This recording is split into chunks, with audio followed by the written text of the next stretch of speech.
All right, guys, so now we're going to create our database. And like I said in the last video, we're going to use MongoDB Atlas, which is a cloud implementation of Mongo. So this makes it much easier on us because we don't even have to install it on our local machine for development, and we don't have to install it on a production server as well when you're ready to deploy.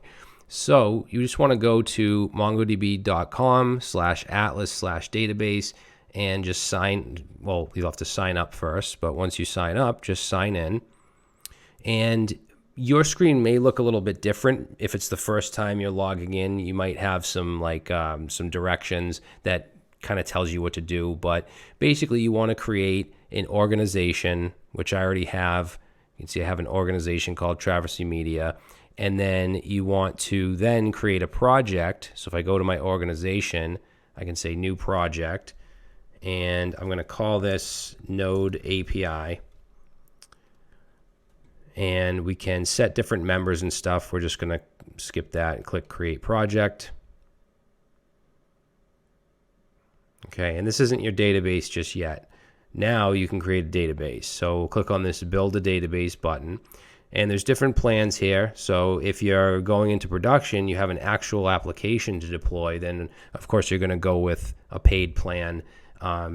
But what we're doing is absolutely free. So we can choose shared. That's the name of the plan.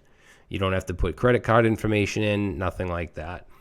So here we're just basically going to keep the defaults. It uses AWS as a cloud provider. You can also use Google Cloud or Azure, but we're going to stick to AWS. Down here, it just shows us our cluster tier, so 512 megabyte storage. So this is fine for any, for development or just even a really small project. If you want, you can change the cluster name, but I'm just going to keep that and then click Create Cluster.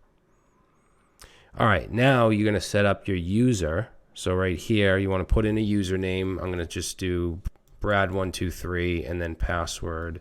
I'll do Brad123. I'm going to get rid of this after anyways. And then create user. And now you can see the user is down here. Now for this part, from where you want to connect from, right now you want to connect from your local environment. So if you click this button here, it'll add your IP address. Okay, once you do that, you can just come down here and click Finish and Close.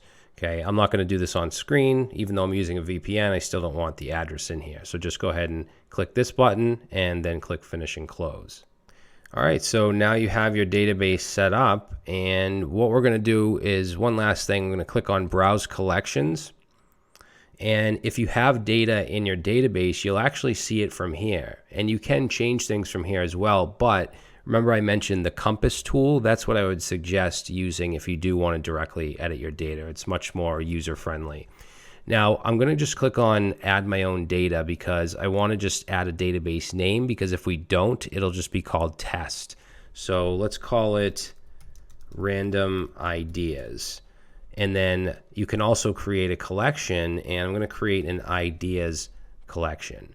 Now, just know that you're probably going to have more than one collection in most applications. You don't have to do this within this interface for every collection. You just basically set it up through Mongoose through your application. So it's not like a relational database like MySQL where you have to actually go in, create the tables. You have to create exactly the exact fields you're going to use and what type of field that is.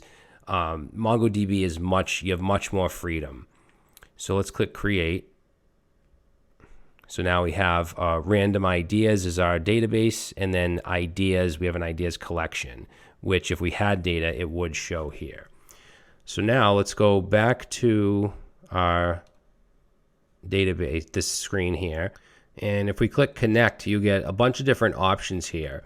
So if you want to download and install Compass, which I might do in a later video, you can do that and then grab this string to connect to it. Actually, it wouldn't be /test, it would be / whatever you called your database. In my case, I called it Random Ideas. All right, and then for your application, you want to click on this right here and then use this string, which I'm going to copy. And where we're going to store this so we can access it within our application is in the root of our folder here. I'm going to create a file called .env. This is where we can store environment variables.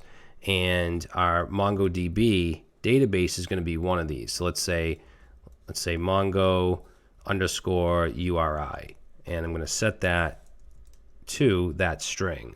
Now there's a couple things we want to change in here for it to work. One, we need to enter the password. So you want to replace this angle brackets password with whatever you use for a password. And then on the end right here, right before the question mark, you want to put in your database name. So random ideas or whatever you used. Okay, now I'm going to save this, and in the next video we'll connect to it, but I just wanted to get that in there because we do need that string in order to connect to our application. But as far as Atlas, we should be all set to get up and going. So in the next video we'll install Mongoose and we'll get connected.